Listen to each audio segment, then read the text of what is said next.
ओम नमः शिवाय। हर हर महादेव। शिव शंभो अपने भक्तों पर सदा अपनी कृपा दृष्टि बनाए रखें। आज हम शिव महापुराण का रुद्र संहिता का 18वां अध्याय करेंगे। 18वां अध्याय, यमदूतों से शिव गुणों की वार्ता।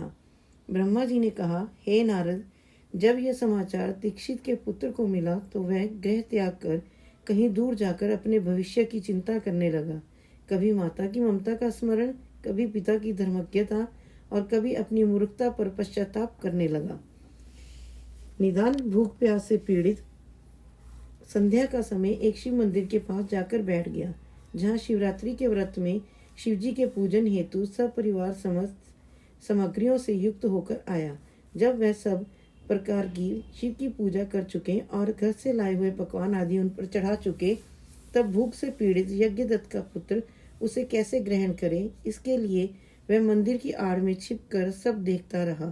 जब वे लोग पकवानादि चढ़ाकर किंचित विश्राम करने लगे तो उनकी आंखों में झपकी आते आते यज्ञदत्त का पुत्र धीरे से उठकर मंदिर में प्रवेश कर गया और जो कुछ भोग चढ़ा था सब लेकर चंपत हो गया। किंतु उसी क्षण उसके पैर की धमधमाहट सुनकर वे सोए हुए लोग जाग उठे और चिल्लाते तथा दौड़ते हुए उसका पीछा किया। नगर के लोगों ने भी उसे खदेड़ा और नगर के रक्षकों ने तो उसे भागते हुए को ऐसा मारा कि वह क्षण भर में ही अंधा हो गया। अभी तक उसने उस नैवेद्य को खाया भी नहीं था कि उसने इतने में यम के दूतों ने आकर उसे बांध लिया।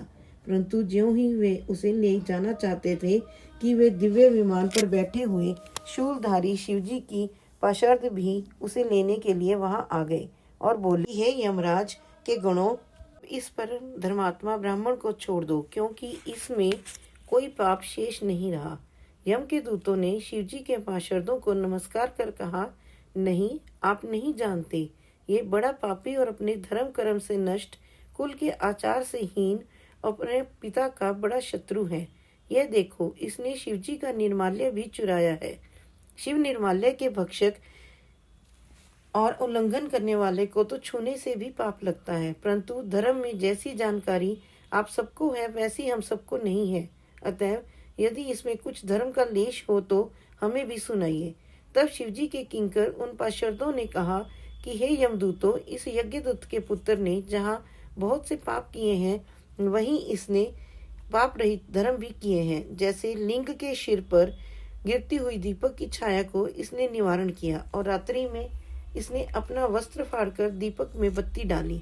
प्रसंगवश इसने शिव पुराण का श्रवण किया तथा ऐसे ही और भी कार्य किए हैं।